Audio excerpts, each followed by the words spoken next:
है यूके के prime minister Boris Johnson जो कि इंडिया के विजिट पे थे और उस दौरान इंडिया और यूके के दरमियान बहुत ज़्यादा डील साइन हुई, जिसमें एक डील मैं आपको बताती जाऊँ, जिसमें एक डील ये हुई कि यूके अपनी कंट्री में एंटी एक्सट्रीम टास्क फोर्स जो है वो लॉ पास करेंगे, जिसमें वो इंडिया की हेल्प करेंगे कि कोई भी इलीगल काम जो इंडिया के अगेंस्ट किया जाएगा उस पर फौरी तौर पर एक्शन लिया जाएगा और उसे इंडिया के हवाले कर दिया जाएगा या उस पर फौरी तौर पे एक्शन लेके उसे सज़ा दी जाएगी। सबसे पहले तो मैं ये बात कहना चाहूँगा, यूके और इंडिया जो दोनों हैं, इनमें मेजोरिटी जो है वो नॉन मुस्लिम्स की है और ये दोनों कंट्रीज़ ना एंटी इस्लाम है, इस्लामोफोबिया के खिलाफ हैं।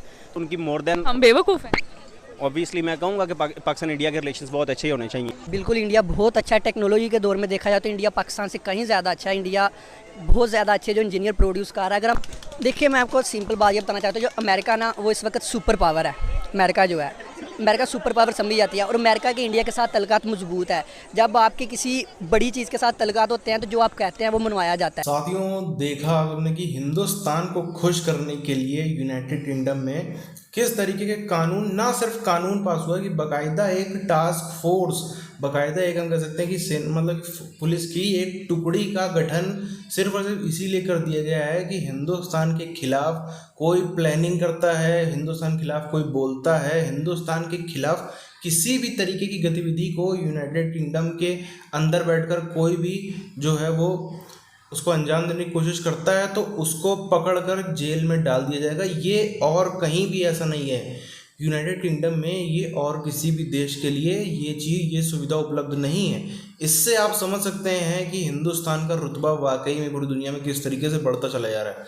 अब इसके बाद में पाकिस्तान तो क्या चीज़ है, चाइना को भी मिर्ची लगी है, अमेरिका भी हैरान है, पूरी दुनिया हैरान है कि भाई इतना स्पेशल ट्रीटमेंट इंडिया का क्यों हो रहा है। पूरी चीज़ क्या, पहले हम चलते हैं, आप चैनल को सब्सक्राइब करके बेल आइकन दबा। जिसके मुताबिक यूके की कंट्री में कोई भी ऐसी इलीगल जो इंडिया के ख़िलाफ़ बात चल रही होगी या इंडिया के ख़िलाफ़ कुछ भी हो रहा होगा, उसे वो फौरी तौर पे जो है उस पर रिएक्शन लेंगे और उसको ख़त्म कर देंगे। यूके बेसिकली, अब देखें यूक्रेन और जो यूरोपियन कंट्रीज़ में अभी जो सिचुएशन चल रही है तो मिडिल ईस्ट के अंदर उनको एक स्ट्रॉन्ग एलाई चाहिए कि अब पाकिस्तान न्यूट्रल रहा है उसमें। पाकिस्तान के न्यूट्रल रहने के बावजूद भी अब जो फॉरेन कंट्रीज़ है, इवन अमेरिका भी, उन्होंने इंडिया का साथ दिया। अब इस तरफ जाने का मकसद ये होता है कि अब स्ट्रॉन्ग एलाई मिडिल ईस्ट के अंदर, इवन अमेरिका भी इंडिया को सपोर्ट करता है। इस तरह की डील तो पाकिस्तान की चाइना के साथ होती नज़र आती है आपको? नहीं, ऑब्वियसली चाइना के साथ इस तरह, चाइना अब बेसिकली अपना फ़ायदा सोचता है। अब इकनॉमिक वर्ल्ड है, बेसिकली हर बंदा अपने ये नहीं देखता कि कौन सी कंट्री उनका अच्छा दोस्त है, फ़ायदा या नुकसान देखते हैं। अब लेकिन इस तरह की इनटेक के लिए चाइना कभी भी पाकिस्तान को इस तरह की सपोर्ट नहीं देता। ये सबसे पहले तो मैं ये बात कहना चाहूँगा, यूके और इंडिया जो दोनों हैं, इनमें मेजोरिटी जो है वो नॉन मुस्लिम्स की है और ये दोनों कंट्रीज़ ना एंटी इस्लाम है, इस्लामोफोबिया के खिलाफ हैं और ये अमेरिका ये जो कर रहा है ना, ये गलत कर रहा है। क्योंकि अगर ये देखा जाए तो ओवरऑल हर मुल्क को राइट्स मिलने चाहिए, जो इस ओवरऑल मुल्क से हैं तो इनको राइट्स, ये सिर्फ इंडिया के लिए नहीं होना चाहिए बल्कि हर कंट्री के लिए होना चाहिए। अगर ये रूल्स हैं, क्योंकि रूल्स सबके लिए इक्वल्स होते हैं। अगर ये किसी एक कंट्री के ख़िलाफ़ जा रहा है तो बाकी कंट्रीज़ के ख़िलाफ़ भी होना चाहिए ये। तो अब सारी दुनिया को पता है कि पाकिस्तान और इंडिया एक दूसरे के अगेंस्ट है, तो पाकिस्तान अगर किसी चीज़ के मुखालिफ जाता है किसी भी इंटरनेशनल फोरम पे, तो कोई भी कंट्री है, आप यूके उठाएंगे या कोई और भी उठाएंगे, तो वो उनके पास जो पहला ऑप्शन होगा वो इंडिया होगा। क्योंकि ऑब्वियसली चाइना जो पाकिस्तान को सपोर्ट करता है, अफगानिस्तान की सिचुएशन ऐसी है नहीं, ईरान के ऊपर वैसे पाबंदी है और पीछे बचता है इंडिया, तो ऑब्वियसली इस सेक्टर को कंट्रोल करने के लिए वो इंडिया को सपोर्ट करेंगे। ये जो रिलेशनशिप है ना इंडिया और यूके के, ये दिन ब दिन मजबूत होते जा रहे हैं। उसकी वजह सेम गवर्नमेंट है पाकिस्तान में, चूँकि गवर्नमेंट चेंज हो गया है तो इनको दोबारा से एक नया स्टार्ट लेना पड़ेगा। पहले जो इमरान खान के साथ डील्स हुई थी वो अब दोबारा डील शहबाज शरीफ के साथ करनी पड़ेंगी, तो उनको दोबारा उनको रिमोडिफाई करना पड़ेगा। तो जो हम 7-8 सालों से डेवलपमेंट देख रहे हैं, बहुत ज़्यादा स्ट्रॉन्ग इकॉनमी देख रहे हैं, ये सब क्या है? अगर उनकी गवर्नमेंट कोई काम नहीं कर रही है, मतलब ये जितनी डेवलपमेंट ये कैसे हो गई? हमारे और उनकी डेवलपमेंट के अंदर ये चेंज है कि उनके यहाँ डोमेस्टिक इन्वेस्टर बहुत है, जो उनके लोकल इन्वेस्टर है, टाटा, अरमानी, ये सारे के वहाँ के लोकल मैन्युफैक्चरर्स हैं, फैक्ट्रीज़। आईटी सेक्टर की बात करें तो अब इस एरिया के अंदर सबसे बड़ा आईटी सेक्टर जो है वो इंडिया के अंदर हब, उनकी मोर देन। हम बेवकूफ़ हैं। ऑब्वियसली मैं कहूँगा कि पाकिस्तान इंडिया के रिलेशंस बहुत अच्छे होने चाहिए।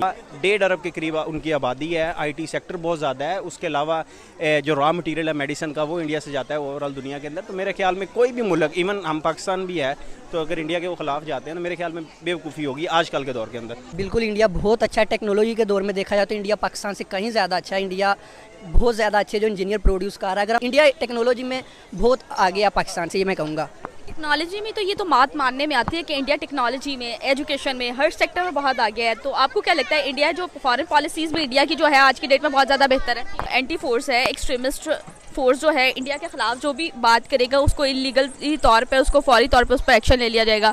तो ये मतलब दो कंट्रीज़ के दरमियान ताल्लुकात अच्छे हैं, तो इस तरह के लॉज पास किए जा रहे हैं ना उनके। देखिए, मैं आपको सिंपल बात ये बताना चाहता हूँ, जो अमेरिका ना वो इस वक्त सुपर पावर है। अमेरिका जो है, अमेरिका सुपर पावर समझी जाती है और अमेरिका के इंडिया के साथ तल्लुकात मजबूत है। जब आपके किसी बड़ी चीज़ के साथ तल्लुकात होते हैं तो जो आप कहते हैं वो मनवाया जाता है। रियलिटी बयान कर रहा हूँ। तो सर ये बताएं कि मैं खुद आप समझ लें कि सेकुलरिज्म और लिबरलिज्म को स्टडी किया हुआ है। मैं ये चीज़ समझता हूँ कि ये चीज़ नहीं होनी चाहिए, लेकिन मैं ये चीज़ रियलिटी बयान कर रहा हूँ जो लोग आजकल सोसाइटी में करते हैं और जो बेसिकली होता है। अब कह रहे हैं कि हम मज़हब से क्यों नहीं निकलते, मैं आपको बताता हूँ। कश्मीर में इशू हो रहा है, क्या वो मज़हब पे इशू नहीं है? मज़हब पे इशू है, वो इंसानियत का इशू तो नहीं बन रहा ना, वो मज़हबी बेस पे उन पे वो कर रहे हैं ना। फ़लस्तीन में इशू हो रहा है, इन्हीं चीज़ों को आप देख लेना, जो भी इर्द गिर्द निज़ाम हो रहा है। न्यूजीलैंड की मस्जिद में हमला हुआ, वो किस वजह पे था? इवन पाकिस्तान भी जो है, हम कहते हैं कि इंडिया हमारा दुश्मन है, तो ये भी एक गलत बात है। अगर इंडिया ये बात करता है, वहाँ पे पढ़े लिखे लोग हैं जो चीज़ ये चीज़ जानते हैं कि अब हम बेसिकली पाकिस्तान बनने से पहले ये सारा खिता एक था, ठीक है। बाहर से लोग आके हुक्मरानी करते थे, लूट के चले जाते थे। पहले हम मुसलमान और हिंदू होने पे लड़ते थे एक दूसरे से, आजकल शिया और सुन्नी पे हम लड़ते हैं, ठीक है। तो ये सारी चीज़ें जो है ना, इस खित्ते की हिस्ट्री है। हम शुरू से गुलाम हैं, गुलाम रहेंगे आगे भी इवन, ठीक है हमारे, क्योंकि ये माइंड सेट ऐसा इस खित्ते का। और इसके एटॉमिक पावर तो वो भी है। एटॉमिक पावर वो भी हैं, लेकिन हमारे बनिस्बत उनकी जो मार्केट है, इकोनॉमिक मार्केट की बात की जाए, वो ज़्यादा बड़ी है। इवन अगर पाकिस्तान और इंडिया का कंपैरिजन किया जाएगा, कोई भी मुल्क इन्वेस्टमेंट के लिए आएगा तो वो पहले इंडिया को प्रेफर करेगा बनिस्बत पाकिस्तान के अंदर, ठीक है।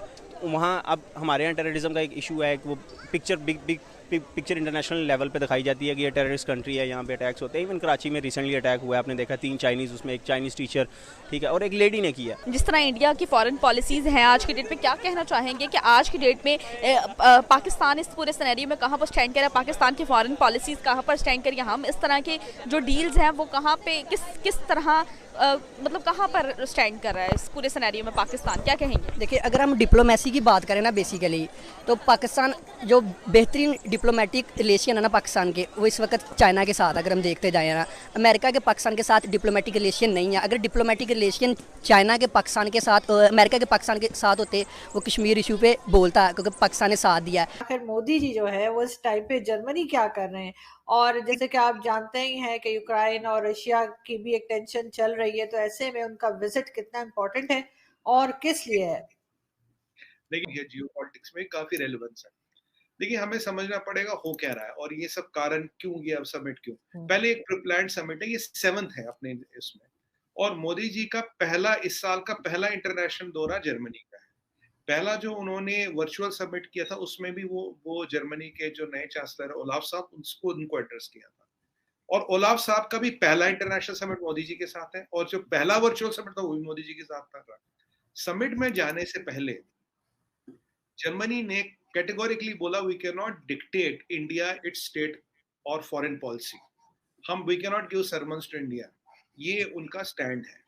बाकी यूरोपियन यूनियन का इसमें एक स्टेटमेंट भी आया था बीच में, we will try to pressurise India to take a side on Russia और यूक्रेन। पर अगर आपको याद हो, पिछले हफ्ते उनकी यूयू की जो प्रेसिडेंट है वो इंडिया आई थी, और यहाँ महात्मा गांधी जी की समाधि पे गई, फूल चढ़ाए, काफी घूमी, सब लोगों से मिली, और वो मोहतरमा कह रही थी, भाई फटाफट ये ट्रेड डील फाइनल कर लो, यूरोप और इंडिया की ट्रेड डील फाइनल कर लो। साथियों, ये वही यूनाइटेड किंगडम है और ये वही बोरिस जॉनसन है। चंद हफ्ते पहले इसी की तरफ से ये बयान आया था कि हिंदुस्तान से जैसी उम्मीद थी वैसा हिंदुस्तान स्टैंड नहीं ले रहा है यूक्रेन के मुद्दे पर।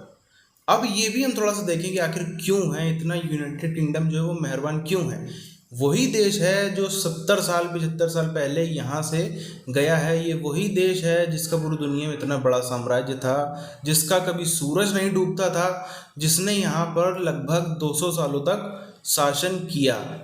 अब क्या उसको ज़रूरत पड़ी गई है कि जो एक टाइम पे इतना होता था कि आप सबको तो याद ही है कि dogs and Indians are not allowed, ऐसी चीज़ें लिखी जाती थी उनकी कॉलोनियों में, उनके कैंट में, उनकी छावनियों में। तो आज क्या सूरत हो गई, ऐसी क्या ज़रूरत उनको पड़ गई कि ये सब करना पड़ रहा है।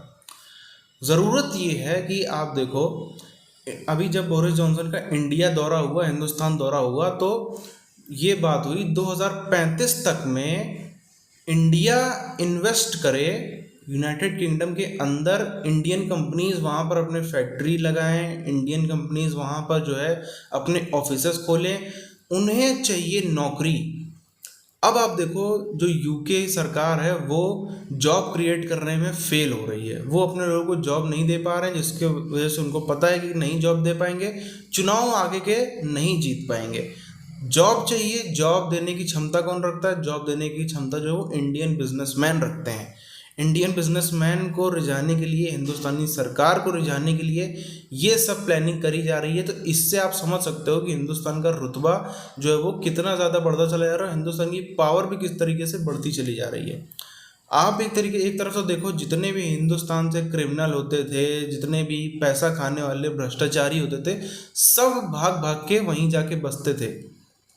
अब उसके लिए भी बोल दिया है, वहाँ से बोरिस जॉनसन ये कह करके गए थे कि कोई भी हिंदुस्तान से जुर्म करके, अपराध करके वहाँ पे आएगा तो हम उसकी तरफ भी कानून ऐसे बना रहे हैं कि उसको हिंदुस्तान को हम आगे सौंपे। उसके बाद फिर चाहे विजय माल्या हो, चाहे नीरव मोदी हो, इस टाइप के लोग वहाँ पे लंबे समय तक नहीं रह पाएंगे। बहरहाल इस वीडियो के ऊपर ख़त्म करते हैं, मिलते हैं आप चैनल वीडियोज़ में, तब तक के लिए जय हिंद।